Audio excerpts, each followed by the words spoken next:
കഴിച്ചുകൊണ്ടാണെന്ന് അറിയില്ല. ഈ anomaly സ്കാനിന്റെ baby തിരിഞ്ഞു 1 മണിക്കൂർ വെയിറ്റ് ചെയ്യാൻ തിരുപ്പിന് ഒടുവിൽ എന്റെ ഊഴം എത്തി.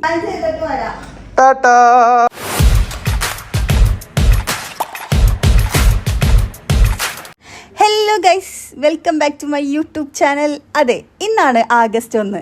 ഇന്നാണ് ഞങ്ങളുടെ 5ാമത്തെ മാസത്തെ സ്കാനിങ് അഥവാ അനോമലി സ്കാനിങ്. സാധാരണ എല്ലാവരും പറയാറുള്ളത് ഈ അനോമലി സ്കാനിന്റെ ബേബി തിരിഞ്ഞു വന്നില്ലെങ്കിൽ 2, 3, 4 പ്രാവശ്യമൊക്കെ വരേണ്ടി വരും എന്നാണ് പറയാറ്. അല്ലെങ്കിൽ നല്ല കാര്യത്തിന് പോകുമ്പോൾ ഫുഡ് കഴിച്ചിട്ട് വേണ്ട ഒരു തുടക്കം ഇടാൻ. അങ്ങനെ ഹോസ്പിറ്റലിൽ പോകുന്ന ഇതേ മൈസൂർ രാമൻ ഇഡലിയിൽ കയറി ഞാനൊരു പൊടി ഇഡലിയും അരശൊരു ഗീ റോസ്റ്റും കഴിച്ചു. നേരെ ഹോസ്പിറ്റലിൽ പോവാം. പണ്ട് ഞങ്ങൾ എവിടെ പോയാലും ഒരു ഹാഫ് ആൻ അവർ എങ്കിലും ലേറ്റ് ആയേ എത്താറുള്ളൂ. ഇവിടെ ഞങ്ങൾ ആ പതിവ് തെറ്റിച്ചില്ല.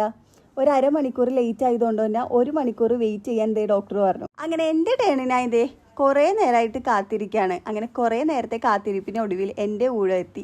ഞാൻ പോയി സ്കാൻ ചെയ്തിട്ട് വരാം. ഏകദേശം 20 മിനിറ്റിനുള്ളിൽ എൻ്റെ സ്കാനിങ് എല്ലാം കഴിഞ്ഞു. അങ്ങനെ അർഷിക്കും സ്കാനിങ്ങിൽ കയറാൻ പറ്റി, ബേബിയെയും കാണാൻ പറ്റി. ആൾക്കങ്ങോട്ട് ബെഹത്ത് ഇഷ്ടമായേ, രാമലിഡിൽ അങ്ങോട്ട് ഇഷ്ടമായി എന്ന് തോന്നുന്നു. 20 മിനിറ്റ് കൊണ്ട് എല്ലാ പരിപാടിയും കഴിഞ്ഞു. അങ്ങനെ 2, 3 പ്രാവശ്യമൊന്നും എനിക്ക് സ്കാൻ എടുക്കേണ്ടി വന്നില്ല. ഏകദേശം 20 മിനിറ്റ് കൊണ്ട് തന്നെ എൻ്റെ സ്കാനിങ് എല്ലാം പൂർത്തിയായി. ഇങ്ങനെ അവിടെ നിന്ന് റിസൾട്ടും വാങ്ങി ഗൈനക്കിനെയും കണ്ടു നേരെ വീട്ടിലേക്ക്. അങ്ങനെ 5ാമത്തെ മാസത്തെ അനോമലി സ്കാൻ കഴിഞ്ഞിരിക്കുന്നു.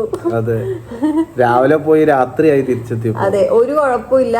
ഹെൽത്തി ആയിട്ട് ഇരിക്കുന്നു, ഹാപ്പി ആയിട്ട് ഇരിക്കുന്നു, കറക്റ്റ് വളർച്ചയൊക്കെയാണ്, ഒരു കുഴപ്പമില്ല. ഞാനൊന്ന് കണ്ടു. എല്ലാ സ്കാനിന് പോയാലും അർഷി കയറി കാണുന്നുണ്ട്.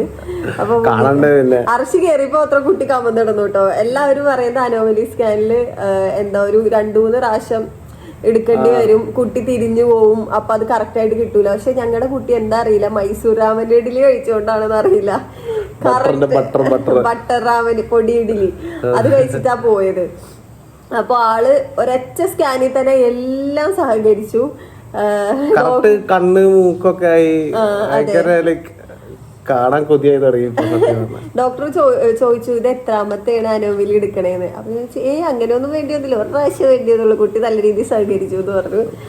അപ്പോൾ ആകെ അനോമലി സ്കാനിൽ എന്താന്ന് വെച്ച് കഴിഞ്ഞാൽ നേരെ അവര് ഡോക്ടർ ഡേറ്റ് പറയുമ്പോൾ ബുക്ക് ചെയ്തിട്ട് പോകണമെങ്കിൽ നമ്മൾ കറക്റ്റ് ഡേറ്റിന് പോവാ. സ്കാനിങ്ങിനെ അവർ വിളിക്കുമ്പോൾ സ്കാൻ ചെയ്യുക. ഇതേപോലെ കറക്റ്റായിട്ട് തിരിഞ്ഞു വന്നില്ലെങ്കിൽ മാത്രമാണ് നമുക്ക് പ്രശ്നം ഉണ്ടാവുക. പക്ഷെ ഞങ്ങൾക്ക് അങ്ങനത്തെ പ്രോബ്ലം ഒന്നും വന്നില്ല. മെയിൻ തിങ് ആയിട്ട് ഫീൽ ചെയ്തത് കുഞ്ഞിന് എന്തെങ്കിലും പറ്റിയിട്ടുണ്ടോ, ഒരു 85 to 90% വരെ കുഞ്ഞ് ഓക്കെ അല്ലേ കാര്യങ്ങൾ എന്നുള്ളതാണ് മെയിൻലി ടെസ്റ്റ് നോക്കണത്. പിന്നെ ഇതിന്റെ കൂടെ തന്നെ അപ്പൻഡീസിന്റെ എനിക്ക് വന്നിട്ടുണ്ടായിരുന്നല്ലോ, അപ്പൊ അതിന്റെ ഇൻഫെക്ഷൻ കൗണ്ട് ഒക്കെ കുറഞ്ഞിട്ടുണ്ട് നല്ല രീതിയിൽ. ഞങ്ങൾ അത്രയും ടേക്ക് കെയർ ചെയ്യുന്നുണ്ടായിരുന്നു, അതുകൊണ്ട് നല്ല രീതിയിൽ കുറഞ്ഞിട്ടുണ്ട്. ഇപ്പൊ ചെറിയതായിട്ട് ഒരു പരി പിടിച്ചുകൊണ്ടാണ് ശബ്ദമൊക്കെ ഇങ്ങനെ മാറിയിരിക്കണേ. അപ്പോൾ ഇപ്പോൾ ഓക്കെ ആണ്. ഇനിയിപ്പോൾ നാളെ ഞങ്ങൾക്ക് ഗ്ലൂക്കോസ് ടെസ്റ്റ് വന്നിട്ടുണ്ട്. ഗ്ലൂക്കോസ് ടെസ്റ്റ് എന്ന് പറഞ്ഞു കഴിഞ്ഞാൽ ഒരു നമ്മുടെ പ്രഗ്നൻസി ടൈമിൽ ഷുഗർ ലെവൽ എത്ര വരെ പോകുന്നുണ്ടോ എന്ന് ടെസ്റ്റ് ചെയ്യാൻ വേണ്ടിയിട്ടാണ്. അത് ഞങ്ങളുടെ അടുത്ത് ഫാസ്റ്റിങ്ങിൽ ഏർലി മോർണിംഗ് 6:30 റിനേലിൽ എത്താനാണ് പറഞ്ഞേക്കണേ ഡോക്ടർ. പുതിയ ടൈപ്പ് ടെസ്റ്റ്. അതെ, ഇപ്പൊ ഞങ്ങൾക്ക് ഈ അനോമലിക്ക് അയക്കണ പ്രൈസ് എന്നൊക്കെ പറഞ്ഞു കഴിഞ്ഞാൽ നമുക്ക് ആകെ ആവുന്നത് ഒരു 3,500 ആണ് സ്കാനിങ്ങിന് മാത്രമായത്. അല്ലാണ്ട് വേറെ എക്സ്ട്രാ മെഡിസിൻസിന് അങ്ങനെയൊക്കെ ഉണ്ടാവുള്ളൂ. നമുക്ക് ഡോക്ടർ തരും. അതായത് അയൺ, കാൽസ്യം,